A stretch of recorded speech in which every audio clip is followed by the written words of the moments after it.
ये कह रहे थे कि मेरे गांव की ये फोटो कहीं वायरल मत करना, कहीं ऐसा ना हो कि आप हमारे यहाँ से फोटो खींच करके लेकर के जाओ और कल हमारे यहाँ आकर के कोई लाठी हम पर चलाने लगे। कहीं वो हमारे इंस्पेक्टर आपके क्षेत्र का रहने वाला चरण से अगर वो गद्दार, अगर तूने एक टीम इंस्पेक्टर के एक सदस्य पर मुकदमा लिखवाया, तेरे खिलाफ 17 मुकदमे लिखवाने की ताकत भी संजय बंजारा रखता है।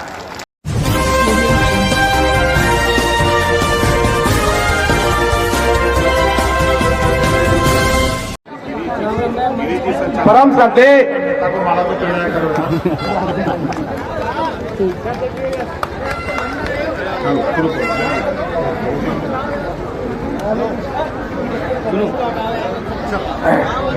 वीडियो बना रहे। अरे बंद ही वीडियो बंद ही बना रहे।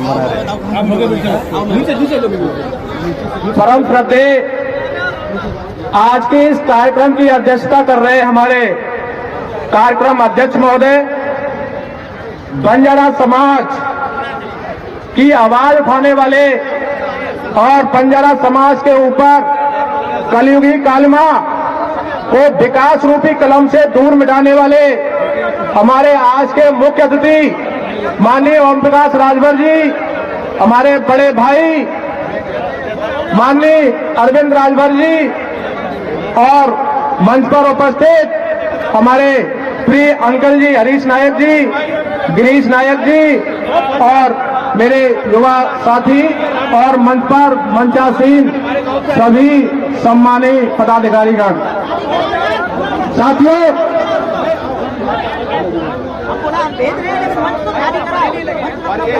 कृपया पुलिस प्रशासन थोड़ा ध्यान दे। इधर जो भगदड़ की मच रही है इस पर थोड़ा ध्यान दे। भाइयों, मैं आप लोगों के बीच में गया हूं, हर गांव में गया हूं, हर गांव की समस्या मैंने अपनी आंखों से देखी है। इस कार्यक्रम को कराने के लिए जब हम लोग गांव यहाँ एक पास में पड़ता है सैफई ग्राम पंचायत के अंतर्गत लछवाई गांव, जिसको रणवीर नगर के नाम से जाना जाता है, और वो रणवीर नगर वहां के ब्लॉक प्रमुख रणवीर यादव जी के नाम से उस गांव का नाम रखा गया। और रणवीर यादव माननीय श्रद्धेय नेताजी मुलायम सिंह यादव के भतीजे और माननीय पूर्व सांसद तेज प्रताप यादव के पिताजी, जिनके नाम से उस गांव का नाम रखा गया रणवीर नगर। उस गांव में मैं गया, उस गांव को देख करके मेरे आंख से आंसू निकल रहे थे। 100 घर उस बंजारा गांव में है और 100 घर में मैंने खुद अपने फोन से जीपीएस कैमरा लगा करके मैंने 97 घरों की फोटो खींची। उन फोटो में कहीं तरपाल तनी थी, कहीं छप्पर पड़ा था, उनके रहने के लिए उनके लिए छत नहीं थी। जब मैंने ये सारी चीजें देखी, रहा नहीं गया। हमारे एक ही हमारे ऐसे नेता हैं जो हमारी आवाज को उठाते हैं। मैंने तुरंत वो सारे फोटो, माननीय बाबूजी आज बैठे हैं आपके बीच, मैंने बाबूजी के पास भेजा। और जब मैंने वो फोटो भेजे, शाम को ही ANI न्यूज, ABP न्यूज, जी न्यूज, भारत समाचार, आज तक पता नहीं कितने चैनलों पर वो सारे फोटो, वो सारी आवाजें सारे मीडिया चैनलों पर चलने लगे। और उस रणवीर नगर के लिए बाबूजी ने माननीय मुख्यमंत्री जी के सामने ले जाकर के रखा और बाहर रखा।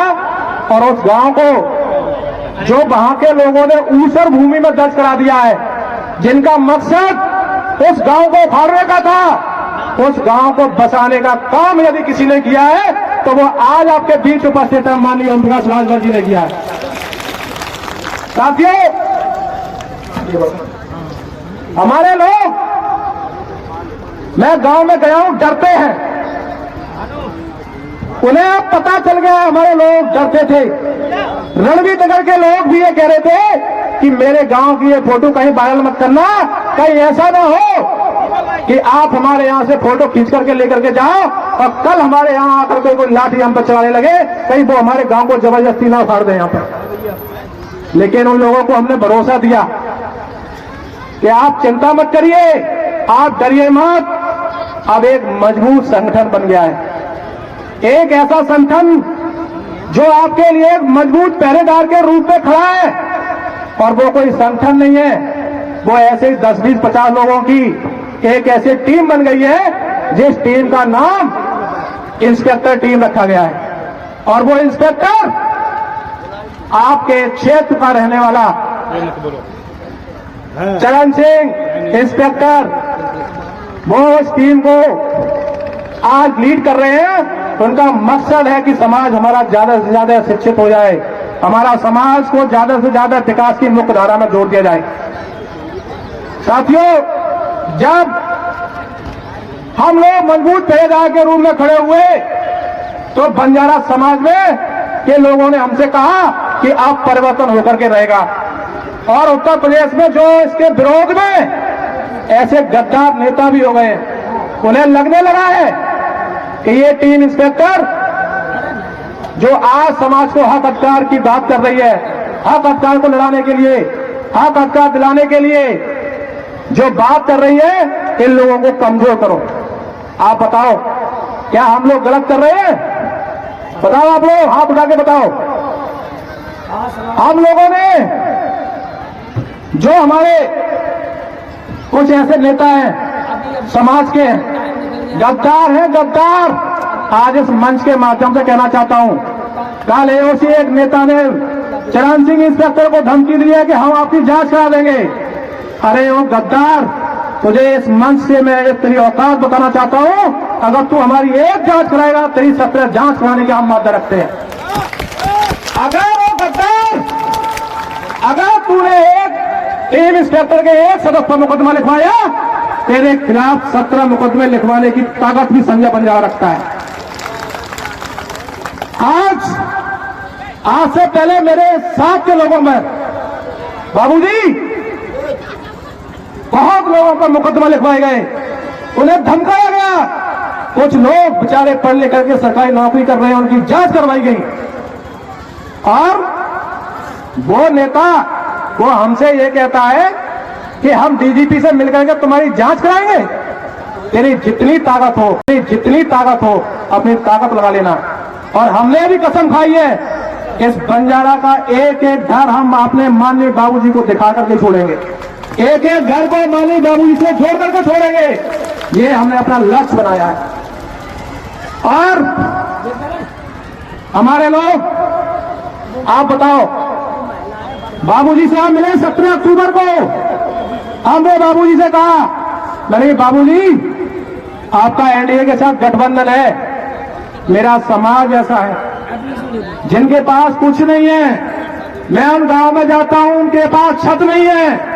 मेरी आपसे निवेदन है कि आप कम से कम हमारे बंजाराओं को उनको छत दिला दो। बाबूजी ने देर नहीं लगाई, तुरंत मुख्यमंत्री जी के लिए लेटर लिखा कि बंजारा समाज के लिए आवास मुहैया कराया जाए। वो लेटर हमने हमारे ये नेताजी हैं गिरीश नायक जी इनको दिया, हमें देखो ये हमारा काम है। और लेकिन वो लेटर, वो शासनादेश तो जारी हो गया, लेकिन वो शासनादेश कूड़े के ढेर में पड़ा रहा। हम लोग फिर दोबारा गए, 27 नवंबर को फिर गए हम 50 लोगों को लेकर के।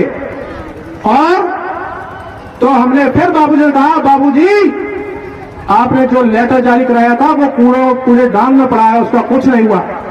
बाबूजी ने देर नहीं लगाई, तुरंत हमें अपनी गाड़ी में बैठाया और ले जाकर के डिप्टी सीएम के यहाँ पर ले जाकर के रख दिया और कहा कि लो बैठो, तुम्हारी क्या हक अधिकार है, बात करिए यहाँ पर। भाई लोगों, डिप्टी सीएम ने हमसे पूछा कितना बंजारा है। मैंने कहा उत्तर प्रदेश में 40 लाख बंजारा है। डिप्टी सीएम कहते हैं अरे इतना कहाँ है, बंजारा कहाँ दिखता है।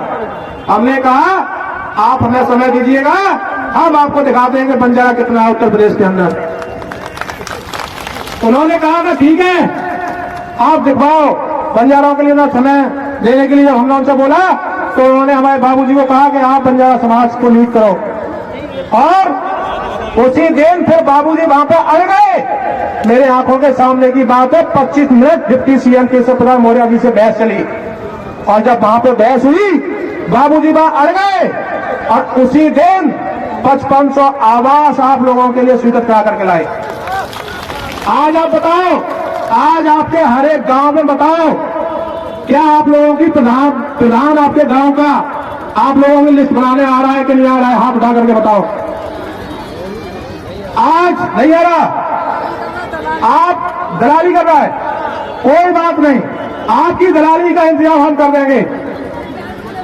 आप एक बार बताओ, आपको हम इतना ही बता देते हैं, आपका जो प्रधान है, जहां हमारे बंजारा प्रधान है, वो तो अपनी बात को ठीक ठाक ढंग से लिस्ट बना पा रहे हैं, सूची बना पा रहे हैं, और जहां पर हमारा बंजारा प्रधान नहीं है बाबूजी, वहां वो प्रधान भी हमारे लोगों से दलाली कर रहे हैं। वो प्रधान हमारे लोगों से 10,000, 20,000, 25,000 रुपए लेने का मन बना चुके हैं, और उन्होंने पैसा वसूल भी लिया है। मैं यहाँ के कई गांव में गया हूँ, उन प्रधानों का वसूली कर रहे हैं।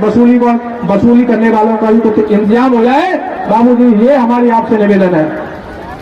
साथियों, जब 5500 आवास स्वीकृत हुए और हमने कहा ये स्वीकृति हो रहे हैं, हमारे समाज में आएंगे भी, उन्होंने हमसे कहा कि जो शासनादेश आप बाबूजी ने वहां पर अड़े, बाबूजी ने वहां से कहलवाया कि जो शासनादेश 17 अक्टूबर को जारी होने के बाद पूरे गांव में पड़ा है, वो शासनादेश 2 दिन के अंदर आपके सभी वीडियो सीडीओ के यहाँ पहुंच जाएंगे।